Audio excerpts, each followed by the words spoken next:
Tonight on News 5 Live, a father is devastated after losing a son to a deadly stabbing. Matthias Ba is charged for the murder of his brother. Elmer Na is indicted on 6 counts, including 3 counts of murder. A recent survey looks at the prospects of the UDP ahead of the next general elections. We'll have the latest news stories for you in 1 minute.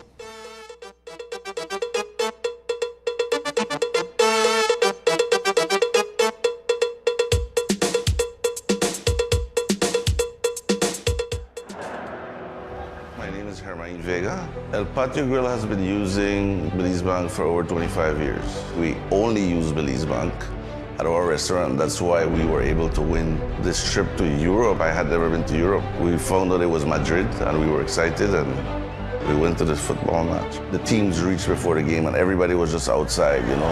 You can't explain it. The noise just roared like 3 blocks down the street, but when you got in there and you saw 70,000 people in there, that was amazing. I couldn't believe it was happening. I had to pinch myself to make sure it was real, you know, because it's a once-in-a-lifetime experience, I'd say. My lucky plus one was my son. He's 18 years old, so he was really excited and he enjoyed it as well. He said it's his best trip ever, so it's a priceless experience that we got. Belize Bank has always been there for me. Whatever transactions or whatever I need to do, they're always there for me. I would recommend everybody to use Belize Bank. It's the oldest bank in our country and they continue to do their best.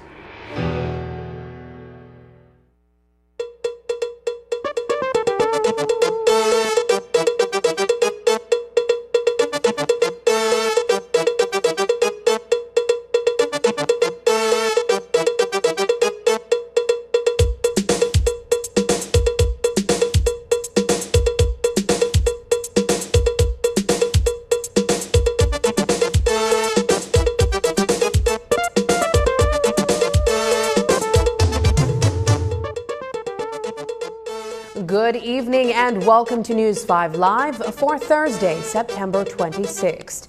I am Sabrina Daly. We begin this evening's newscast with a case of fratricide in Bay Vista Village, where a brother turned on his brother while they were drinking. The two reportedly got embroiled in an altercation, and in the process, one ended up dead. The incident got out of control when 37-year-old John Bo struck his younger brother, 26-year-old Matthias Carlos Bo, in the head with an object.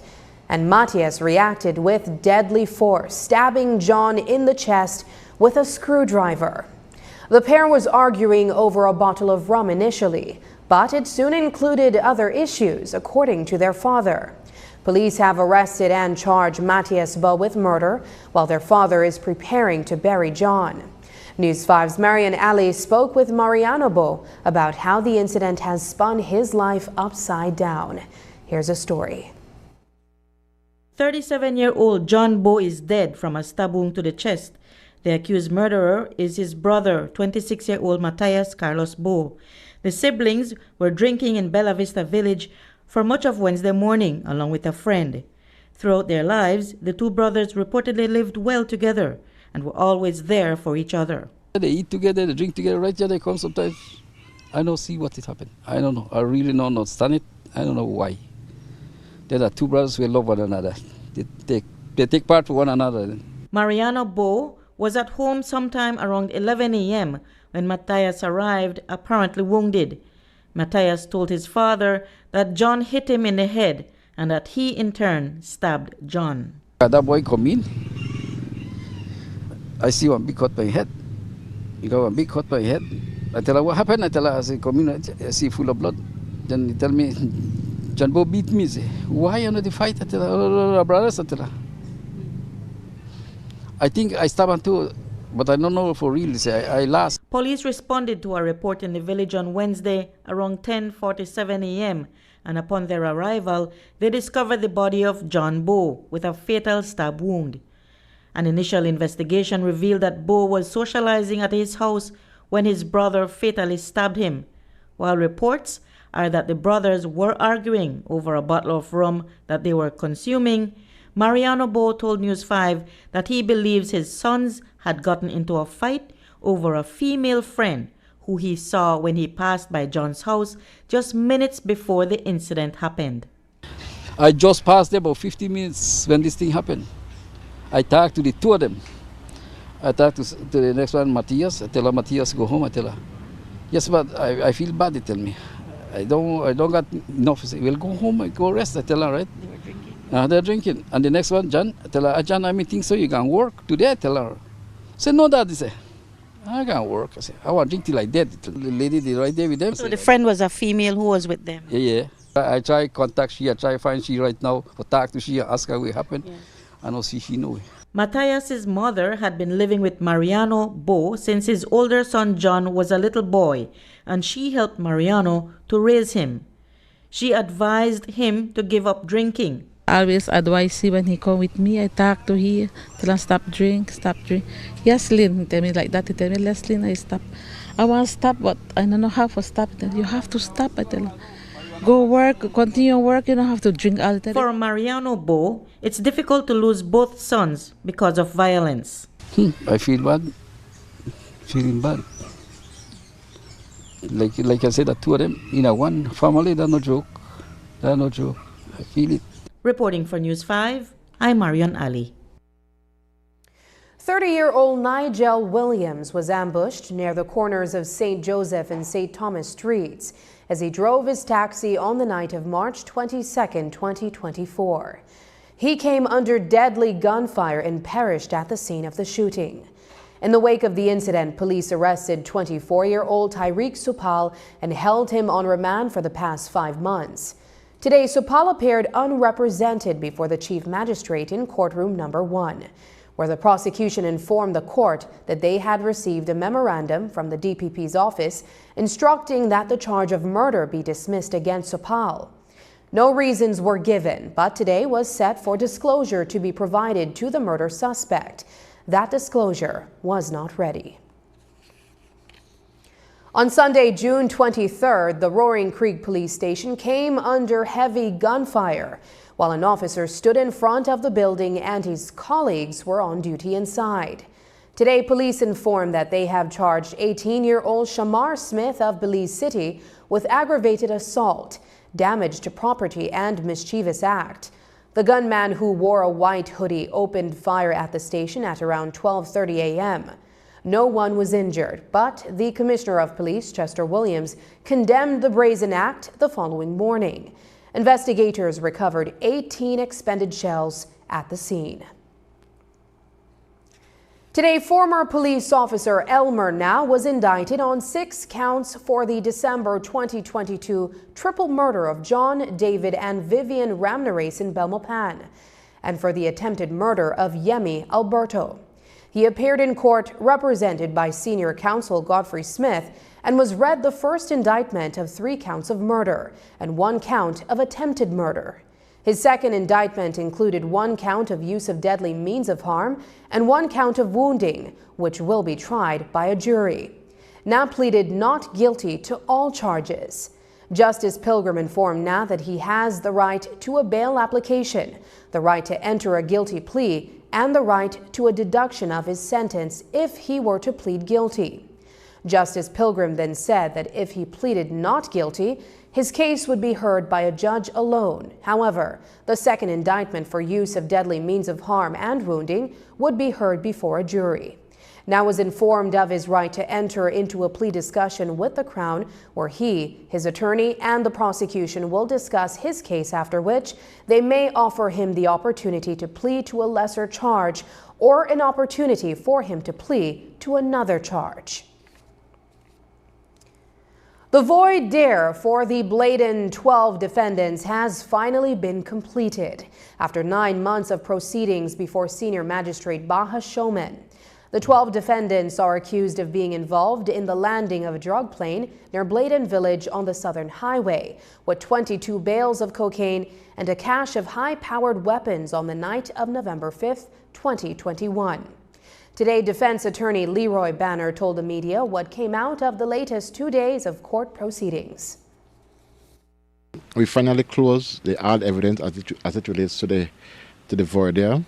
The 3 accused persons gave doc statement and he explained to the court what took place on the day they were detained.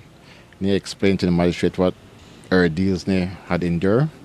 So now we are finished with the evidence-taking aspect of the voir dire. Now we have to do written submissions, and the court has given us time to prepare our submissions. And then we come back to court on the 17th of December, where the learned trial magistrate will give a ruling as to whether or not she would accept the oral statement and the caution statement that were given by the accused persons. So how long have we been in voir dire? I've lost track. It has been months, I would say. We have been here from January this year. So it's almost 8 to 9 months we have been in this voir dire.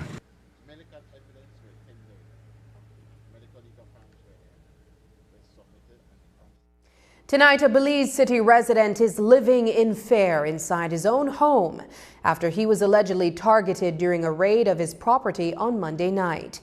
He claims that he was at his home on Matura Street when he stepped outside to use the bathroom in an adjacent building when he heard the footsteps nearby.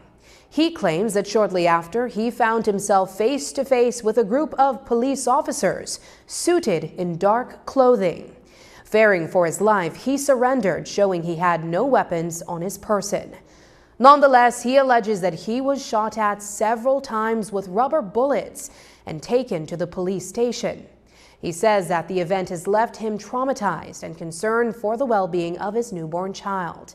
We spoke with him earlier today for more details of the incident.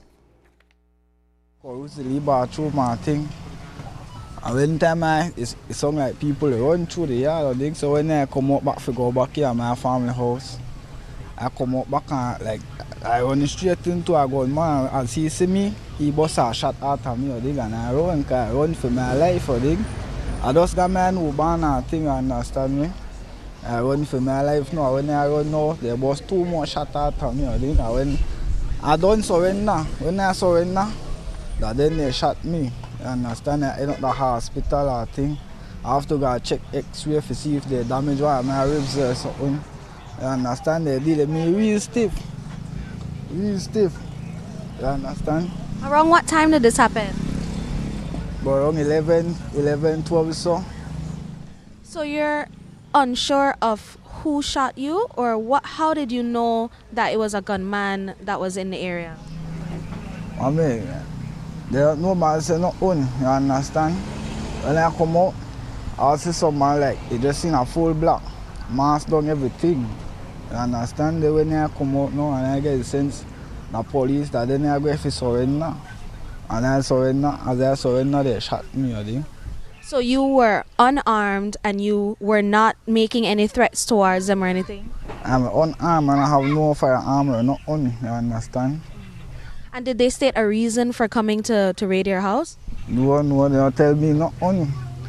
They carry me in a hospital, I think after that. They carry me straight to cell block. I in a pain a cell block, you understand?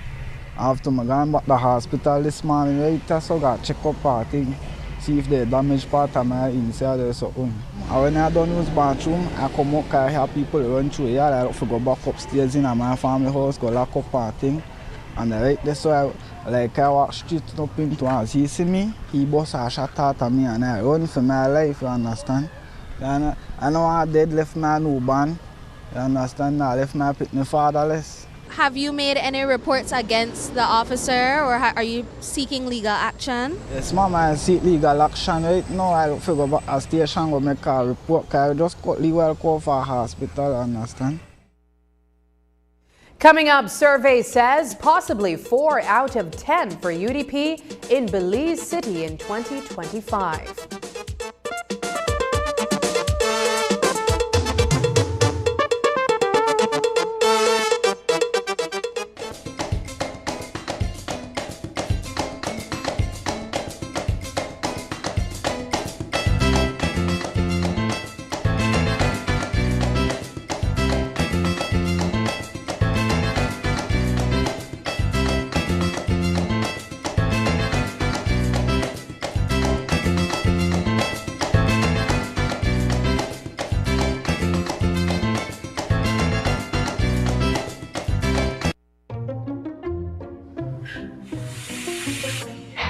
Tell me, what about our today? I recently done a red girl video. I get more views than Harriet. And you know one person had the nerve to post that I not even a red girl? I mean, like, what that mean anyway? Well, here what about me? Every time I go buy meat pie, and I go, so, nothing in there. Nothing. So this is my issue. I over 18. I don't want no one artist. And you could believe my man still expect me for wash dishes? Look at time for that. I owe them for dishes. Yes. And you, sir? Well, I don't really got their kind of problems, you know. Ever since I switched to DJ and signed up for my unlimited postpaid plan, life stress-free. Nothing bother me or my connection no more.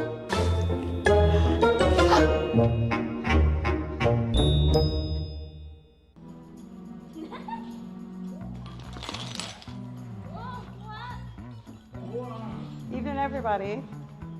No one, not two, but 3 fan on, TV, and all the lights. Hey! Small changes, like turning off lights and appliances when leaving the room, can make a big difference in your energy usage. Talk to your family about energy management today. Do a little, conserve a lot. Need help? The BEL 24/7 app has tools to get you on the right track. Download today and let's talk energy management.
What's the likelihood of the UDP emerging victorious in the next general elections?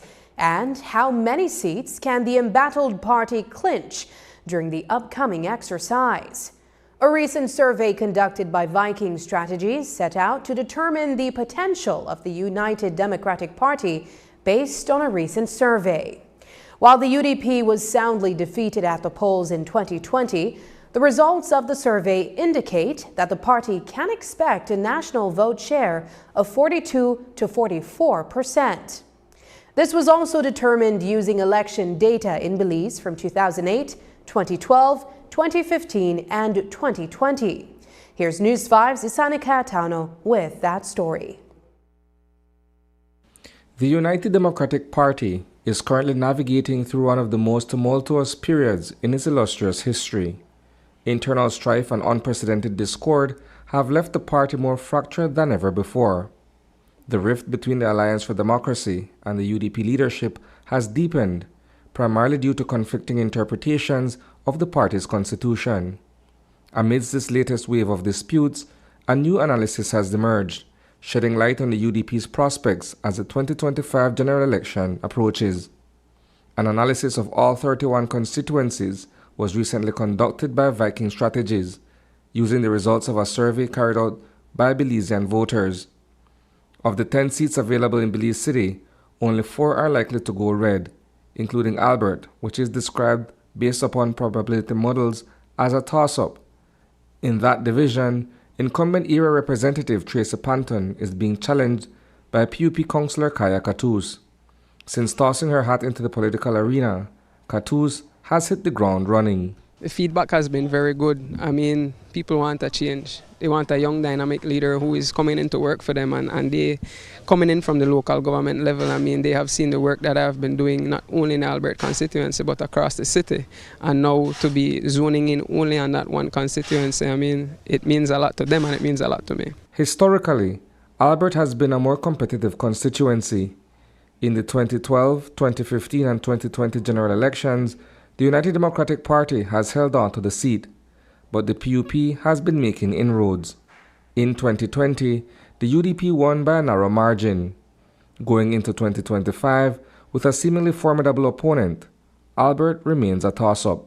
I respect the fact that Ms. Katous has offered herself as a candidate. It's good to see young women and women seek political leadership, so I applaud her on that decision. We don't take any opponent lightly. We've never have taken an opponent lightly. And we've never made broad and sweeping statements against an opponent.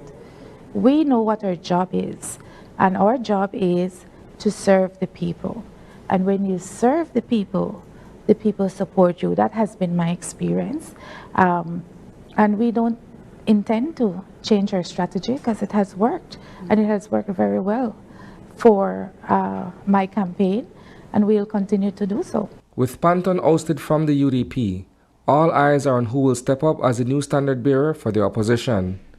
Despite her expulsion, Panton insists she remains a loyal member of the UDP. In Port Loyola, the United Democratic Party lost its grip to the PUP, who secured the seat with a commanding 57.7% of the votes in the 2020 general election. Recent surveys suggest that while the UDP has a chance to gain ground, the odds still favor the incumbent. Nonetheless, former era Representative Anthony Boots Martinez is once again in the picture. It was from the request of the people of Port Loyola who asked me to hold the mantle, at least because they want a good era representative. And so, for me, I am a creature of instructions. And as a creature of instruction, you follow the people. I am the candidate, so I am touching back base with the people. Because one thing you could say, your opinion about Boots Martinez is another thing. But every man, woman, picnic and dog and cat know who is Boots Martinez. Collett continues to be a bastion for the UDP, with Patrick Faber firmly entrenched as the era's representative. However, recent probability analyses suggest that this stronghold could be tested if national polling trends increasingly favor the PUP. Adding to the political intrigue, Devin Bailey has thrown his hat into the ring, declaring his candidacy for the People's United Party. Reporting for News 5, I am Isane Cayetano. The Belize network of NGOs, in partnership with the Belize Council of Churches and other social partners, including the National Trade Union Congress, has written to the Minister of Health and Wellness requesting information under the Freedom of Information Act. The request has to do with information being sought regarding the purchase of land from businessman Kenny Zhang for the construction of the University Hospital in Belmopan. Viewers would recall that the government of Belize purchased 15 acres of land for a little under $7 million in August, after deciding that the land being offered for the construction of the tertiary facility on UB land was not suitable. The letter written by Senator Kevin Herrera requests information regarding the projected costs, potential impacts on local healthcare services, among other factors. Earlier today, we spoke with Senator Glenfield Dennison. The reference to the purchase of the hospital land, right, that position would have been taken by the social partners pretty early on, but the delay would have been attributed to lack of information. And so we thought it necessary to join forces to make the request, because other than that, their strength in numbers, we represent social partners in the Senate, and the oversight mechanisms that are existing in the Senate may or may not be triggered depending on the management of the issue from the government side. And so we, as social partners, and I want to be very clear, we're partnering for the development of this country. We think that this is an issue that needs ventilation, that needs clarification from not just a common sense approach, but from the questions being raised by taxpayers. Invoking the Freedom of Information Act in an attempt to get government to be as transparent with the information as possible has over time proven extremely frustrating for anyone who attempts to go that direction. That is so. And the process that would next obtain, especially if we take the judicial review route, requires that you exhaust the other options that are available to you. So whether it is in fact a lesson in futility, it would, in my mind, be a legal requirement if we are to make a successful claim before the court, because the request that will first come, I imagine, would be a request for disclosure from the government through the court, but it would be incumbent upon us to make the request so that we can, by our evidence, show the court that we have tried that and that it failed. The National Trade Union Congress of Belize has received a response from the Office of the Prime Minister regarding the compulsory acquisition of the Stake Bank Island extension. Prime Minister John Briceño, in his written response, told the umbrella organization that the decision to compulsorily acquire the properties in question was carefully considered.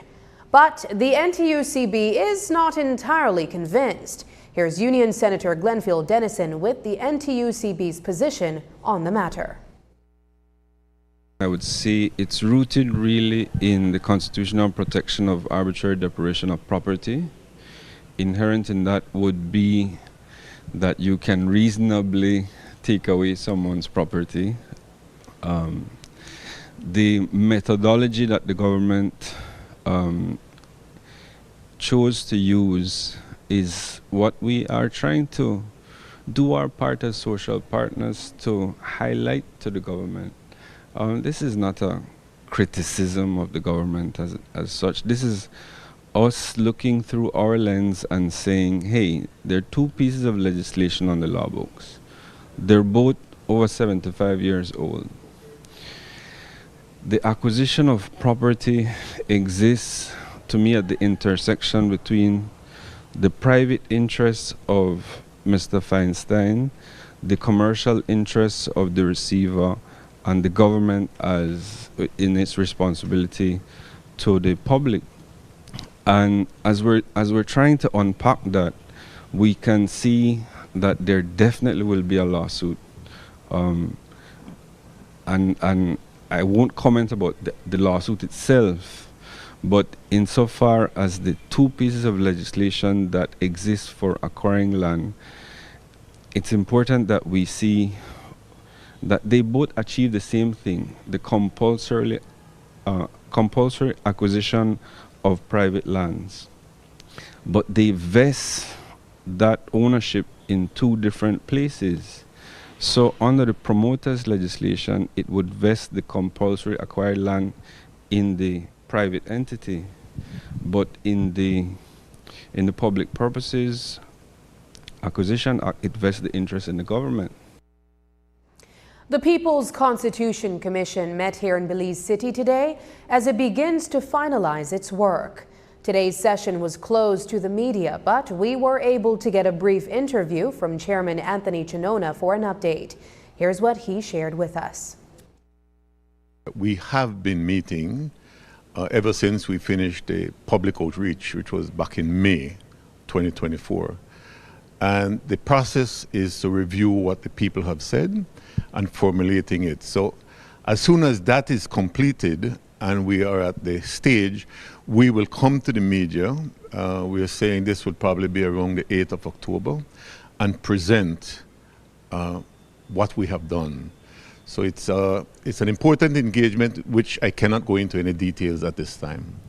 I know that there had been somewhat of an extension given for the work of the PCC to be able to accomplish its mandate. Where are we with that in terms of being able to deliver on these respective responsibilities?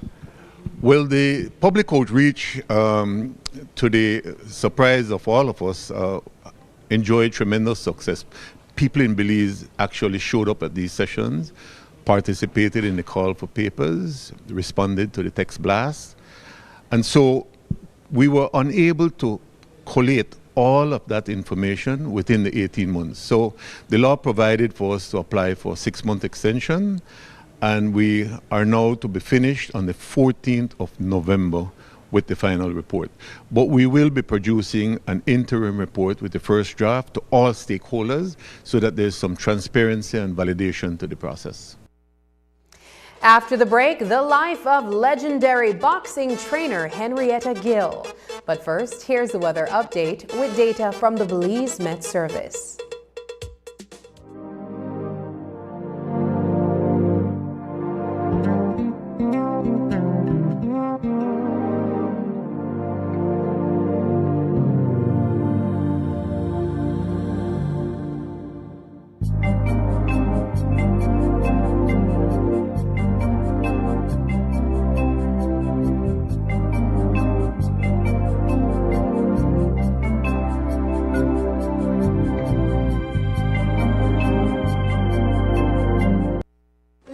All be safe during the rainy season. Belize Electricity Limited reminds you that heavy rains can cause flooding in your neighborhood and on roads. Avoid driving or walking in flooded areas, which can have hidden dangers such as debris and fallen power lines. Belize Electricity Limited cares about your safety. Please stay safe. Shop smart for your Samsung devices in Belize and enjoy benefits you won't get anywhere else. When you shop locally for your Samsung, all your devices will be covered by a 1-year local warranty. You won't get that when shopping with the other guys. When in doubt, always look for the Cellular World seal to know you're getting the real deal. Shop with confidence and enjoy your Galaxy knowing that it can be repaired locally at our Samsung Service Center by certified Samsung technicians using original parts and machinery. Even better, enjoy the best LTE experience in Belize, knowing that your Samsung devices are compatible with major local carrier networks. Get the ultimate Samsung Galaxy experience only when you shop from authorized Samsung resellers nationwide. Remember, not all light bulbs are created equal.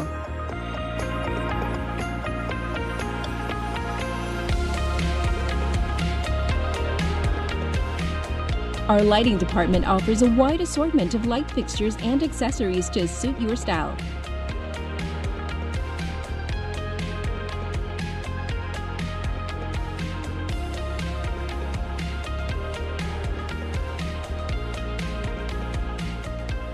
So stop in today and get the right illumination for your homecation. And don't forget your B-Box when you make a purchase.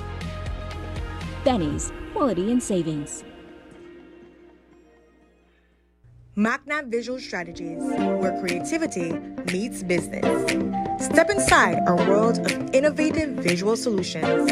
From captivating graphic design to expansive wide format productions, our services are tailored to bring your vision to life. Experience the impact of our high-quality signage and billboards, embroidery, promotional items, and professional paper printing, all designed to elevate your brand's presence. Every project reflects our commitment to creativity, quality, and client satisfaction. At McNabb Visual Strategies, we transform ideas into visual realities. Get in touch today. This September, Smart is bringing you deals that are bigger and smarter than ever. When you sign up for broadband and add a postpaid plan, you get to enjoy 2 months of free add-ons.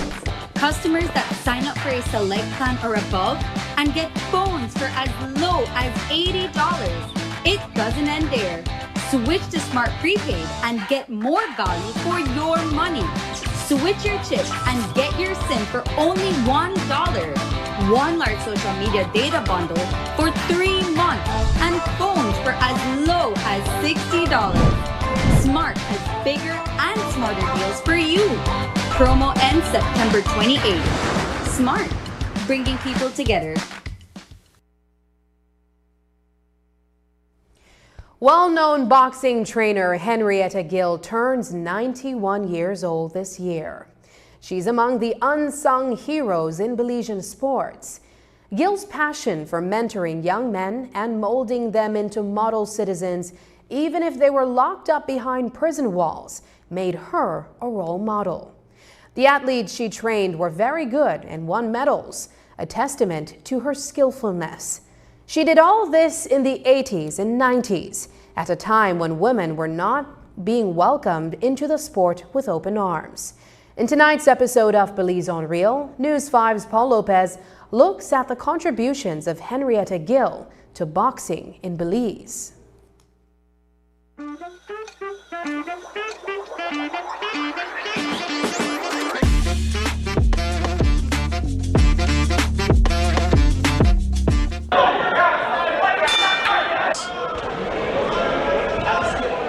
If one was to travel back in time to the early 90s when Belizeans came out in droves to watch boxing, the Bird's Eye was the place to be. This is footage from a fight night back then at an event that was filled with spectators and some heavy hitters in boxing.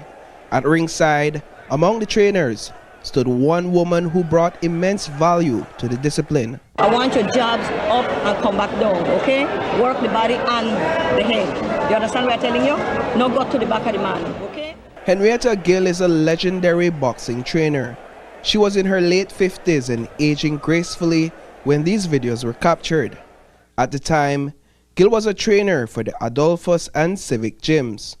She was also employed as an officer in the Her Majesty's Prison, where she trained prisoners to box. Her program helped prisoners to better reintegrate themselves into society upon their release. Here she was preparing a group of boxers from the prison for the 1993 Belize Games. We work every day from Monday to Friday, and we start at 2 o'clock and we finish the latest at 4. It's really hard work. We start with our exercise, going to shadow boxing, skipping, and punching off bag, etc., etc. The boys, they work hard, and to be frank, Maria, I am really prepared for 93. Gill's boxers are a little different from their competitors, in that whether they win, lose, or draw, they will sulk or celebrate behind the walls of Her Majesty's Prison. I take part in the first Belize game. I won a gold medal and I was quite satisfied. What are you hoping and doing tonight? Well, I'm hoping and going out there and do my best, you know what I'm saying, because that's what everybody's expect of me, to do my best. So I'll just go out there and do my best. What is it like actually taking punches in the ring? Just like giving. You know what I'm saying? You take and you give. That's the point, right? Henrietta Gill's passion for developing prisoners into model citizens extended beyond the boxing ring. Here she is captured participating in a talent show organized by prisoners at Her Majesty's Prison.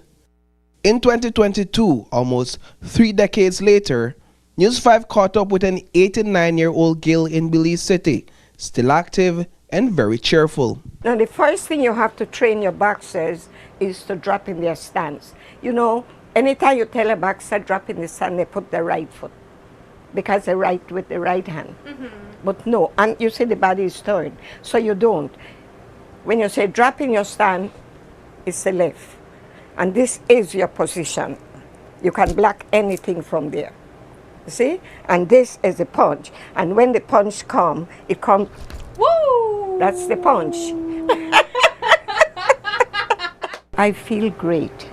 And I wondered, many nights I would stay and wonder, how did I do so much things? And then I came with one question. I couldn't have done it without the help of God. He gave me the energy. Because at that time, I was holding down 2 jobs. I was working with Mr. Tettersfield, and that's Debbie Gegg's daddy and mom, and I was working at the prison. In this interview, Gill explained that she took up boxing as a trainer in 1981 because her son had a passion for boxing and needed a trainer. My biggest challenge in boxing was the American coach that came. He refused to give me the works for me to stay in the workshop, you know? And he partly tell me, come out and go. So Mr. Nicholas said to me, Miss Gill, if I were you, I'd go home and say over my dead body. Yeah, I'm determined. When I need something, and I know it's good. So I stood there. He asked question, and I put up my hand. He ignored me, you know. And I still stayed. So when break time, I think he went to have lunch with Mr. Adolphus at the prison. At that time, I was at the prison. And when he came back, he was man enough to stand in front of the class and apologize to me for being rude. As Gill reflected on her life and her impact in the sport of boxing, she often used the word blessed to describe it. Gill now lives in the U.S., an unsung hero who never sought fame and fortune. Yesterday I told, when I was coming from church, 2 boys said, hi, Miss Gill. I said, hi, how you doing? We're fine. Have a good day. I said, you too. So I pass again, hi, Miss Gill. I said, you know something? I am not worried. If everybody like you all know me here on earth, in heaven, I'm well known. You know, that's my, what you call it? My assurance. That's my assurance. For News 5, I am Paul Lopez. When we return, national jerseys for 2024 Kadikadair athletes.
I'm connected.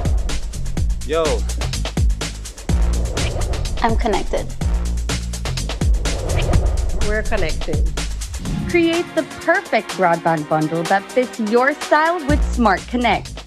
With the Junior Bundle, get 50% off your national calls and up to 6 gigabytes of data at no extra cost. Get postpaid added on for an additional cost of only $25 with the Prime Bundle.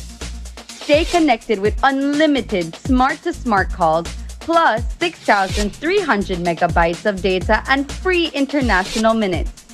For the family, get the Binge Watchers Bundle with Netflix add-on for only $28.13 more.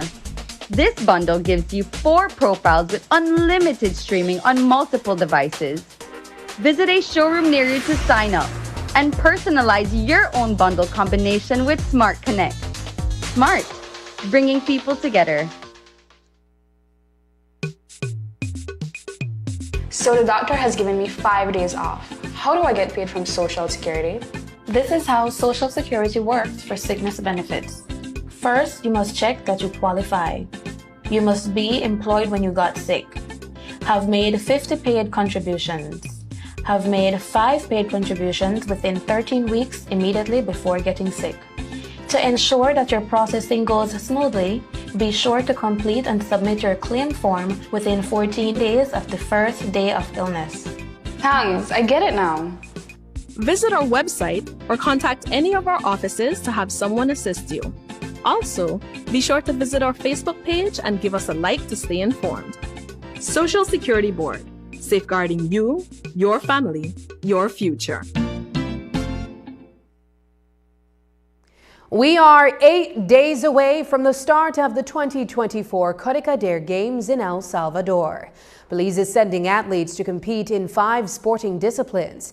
These are high school age athletes that are expected to go up against their counterparts from 5 Central American countries. Today, the Ministry of Sports and the National Sports Council held a ceremony at the Marion Jones Sporting Complex to hand over jerseys to the athletes. News 5's Paul Lopez reports. Belize is preparing to send a total of 165 high school athletes, coaches and chaperones to the 2024 Codicader Games in El Salvador. The games officially begin on October 2nd. Today, the Ministry of Sports, through National Sports Council, handed over Belize jerseys to the athletes that will be competing. First, I will begin by saying congratulations to the members of the 2024 Codicader team who will be receiving their official jersey this morning. Many thanks to the Ministry of Youth, Sports and Transport through the National Sports Council for its assistance in making the jersey possible, as well as all others whose contribution have made this presentation a reality this morning. Belize will be competing in 5 disciplines: football, basketball, volleyball, judo, and track and field. I can recall when we had that meeting with NCCC, they shared with us, how demanding the challenges, how challenges come along for them when they have to represent the different sports. They let us know, Deputy and myself were in the meeting, and let us know how much they need the assistance. We know we are athletes, so we were athletes, so we know the demands. And of course, we wanted to give that support. And this morning, we just want to present these jerseys. Belize hosted the games in 2023 at a cost of $200,000. This time around, $50,000 is being invested in the Belize delegation to compete in El Salvador.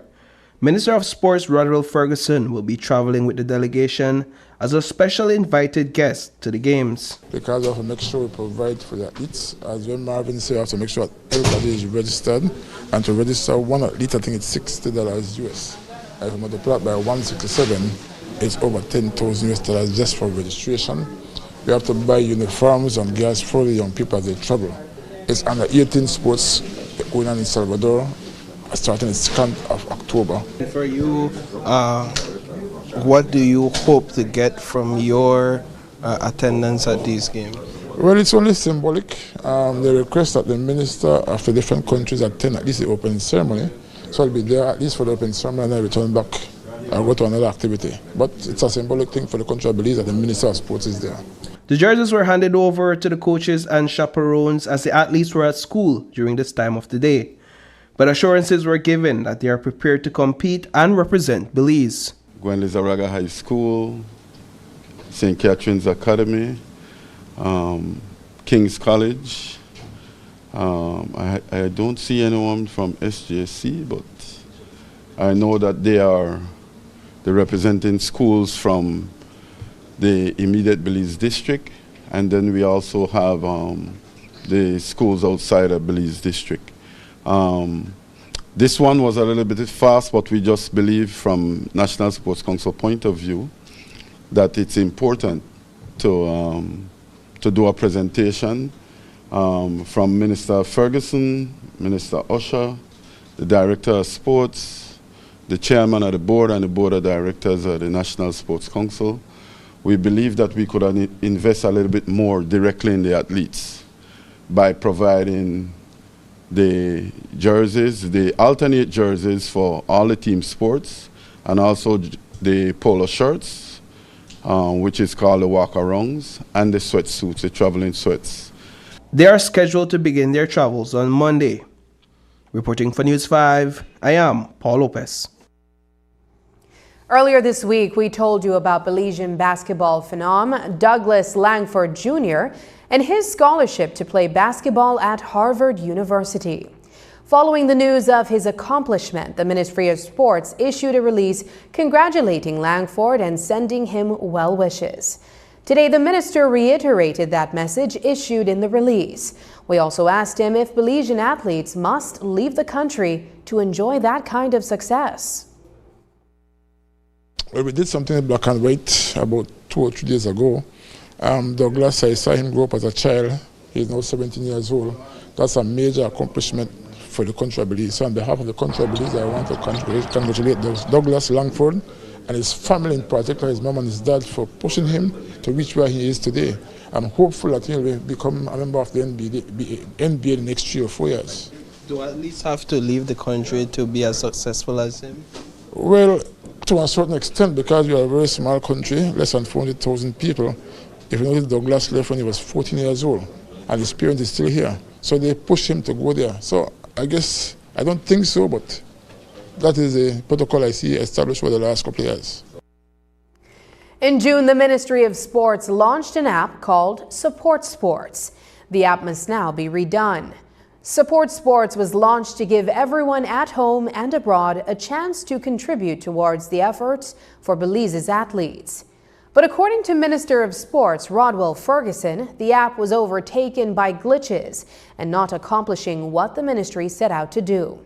With Prime Minister John Briceño's announcement that businesses contributing to sports will receive business tax credits, Minister Ferguson is hopeful that support will increase with the relaunch of the app. Because it was not, I don't know what to say, there were some glitches. And when we try and attempt to use it, then we never accomplish what we want. So we asked somebody to do an app over for us, and hopefully by Friday of this week it should be completed. We are going to test it, we are going to try it and see how it works. What was the feedback to the previous launch of this app? The feedback was excellent, especially the business community. And if you notice, when the Prime Minister made his presentation in the last House meeting, that there are going to be a special arrangement for business to contribute, they'll get back a return of their contribution. So we are not going after the business, we are going after all Belizeans after the app is completely finished. Up next, studying the gap between Indigenous people and higher education. When a hurricane hits, you want to know you're covered. Take time to review your policy details.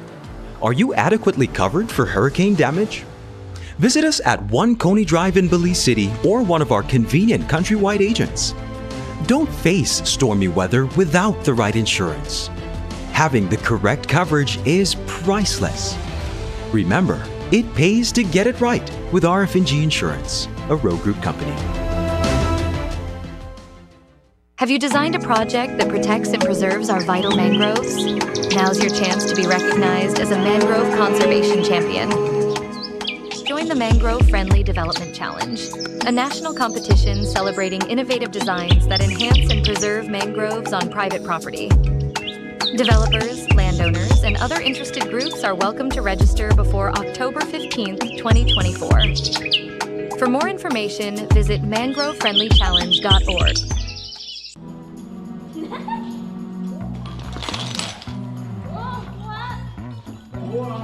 Evening, everybody. Not one, not two, but 3 fan on, TV, and all the lights.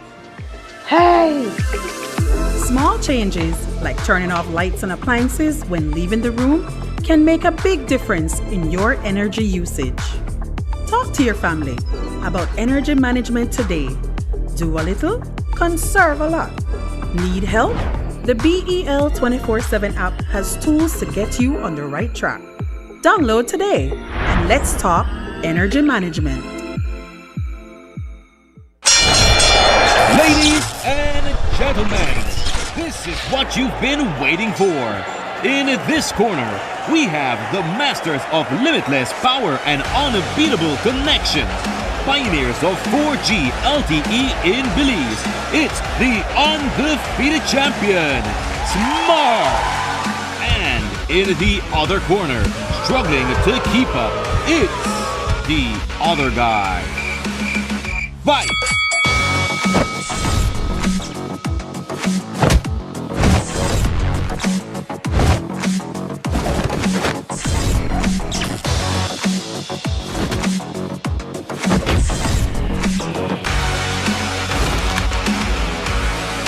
Tired of getting blow after blow from a plan with the other guys?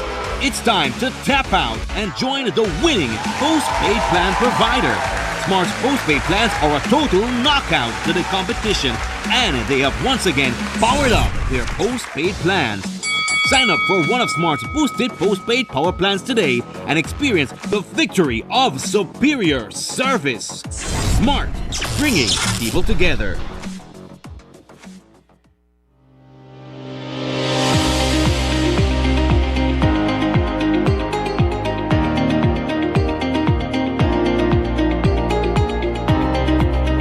Health and wellness, the core of our existence on planet Earth.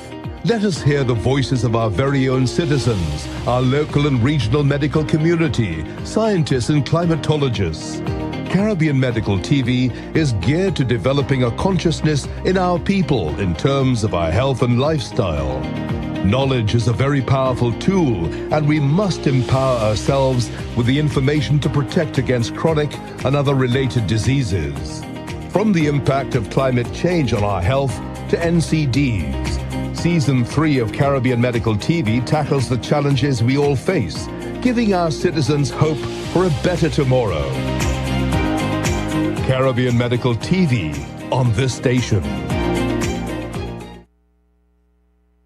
Today, Galen University and its partners launched a regional research project to collect data on Indigenous communities in Central America and their relationship with the pursuit of higher education. The study is spearheaded by a team in Mexico and has selected Belize to be one of its focal points. Galen University's research team provided more details about the project. Here's News 5's Brittany Gordon with that story. Roughly 11% of Belize's population is comprised of Indigenous people. Of that 11%, less than a third have sought higher education. A new study has been launched to analyze the factors that contribute to this trend. The Supporting Policies and Practices for Indigenous Peoples and Institutions of Higher Education and Academic Research in Central America project was created to gather data on this phenomenon with the goal of curbing the numbers. Dr. Filiberto Penados provided us with some more details of the regional study. It's a regional project which involves Mexico, Guatemala, Belize, and Costa Rica. And it really aims at understanding how Indigenous peoples are participating in higher education and what are the factors that influence their participation or lack of their participation, with a hope to generating intervention policy ideas for changing the participation, the rate of participation. Across the region, the participation of indigenous peoples in higher education tends to be low, so hence the reason for the project. The 3-year project is led by the Social Anthropology Research and Education Center of Mexico, with support from the International Development and Research Center in Canada. Universities across the region were chosen to participate in the study. The team felt it necessary that Belize be an active participant in the study because of its unique culture as the only English-speaking country in the region. The first year is a data collection, right? So both in terms of finding out from the institutions their enrollments, their graduation rates, who is participating, who is not participating, who is dropping out, who is not dropping out, and the reasons why. This in terms of indigenous peoples, of course. And so we're going to collect that data. And then in year 2, by the middle of next year, we should have the results. We're going to be able to present that and invite this network that I'm talking about, who can come and look at that and have a forum where we can generate some policy and intervention ideas, and then focus on the dissemination and publication of the results in the 3rd year. Often, Belize is excluded from regional studies, so this project shines a light on the valuable data in the small country. Each participating country has a lead university coordinating local data collection. The end goal of the project, with the policy making, the development of new ideas, and perhaps even new ways of addressing this concern and incorporating indigenous people into higher education, both as students but also as decision makers, starts from now. So the aim is to build our network. Galen seeks to create a network of researchers from the Mayan and Garifuna communities, as well as the country's other tertiary level institutions. We have communicated with the Office of Indigenous Peoples Affairs, as well as the Indigenous Association, the Belize National Indigenous Association, and other stakeholders, other groups, to include them within our network so that they may assist us both in tracking down our participants, gathering our data, and then thereafter in the end to help us develop those policies, help us to generate ideas, to present those possible ideas to other stakeholders that are also involved currently, like Ministry of Education and the various universities at LIB, and have a conversation among all of us as to what we can do with this data. Collecting the data is just one part of the project's objective. The teams are working towards creating a network of stakeholders to advocate for policies that will increase the number of indigenous people in higher education and use the data to support their recommendations. Research assistant Linmara Rosado Lino hopes that through the data, tertiary education institutes will also adapt their curriculum to be more inclusive of indigenous students. The indigenous voice, Belize has such a rich indigenous history. That's where it all starts. So it is important that there is a voice and a presence and representation in our institutions of higher education. So it's not just about representation and getting indigenous students into the schools, but also that they are comfortable in these schools, that the ways of knowing, the indigenous ways of knowing, are honored. And so it's not just so Western focused. These are the theories that come from outside, but also, well, what is the ways of knowing that we have here when it comes to medicine, when it comes to social sciences? It exists. It's a whole society. So there is definitely important ways of knowledge that also can be incorporated into our curriculums and our higher education systems. Belizeans who want to be a part of this study or know someone who may assist with data collection are invited to contact Galen University for more information. Brittany Gordon for News 5. The Best Western Belize Biltmore Plaza will come alive on Saturday night with loads of laughter. Comedy Belize is hosting an all-white Comedy Belizean Jam with a star-studded lineup of comedians. We spoke with Delroy Fairweather, the owner of Comedy Belize and comedian Hot Topic. I want to tell you straight to the point, laughs.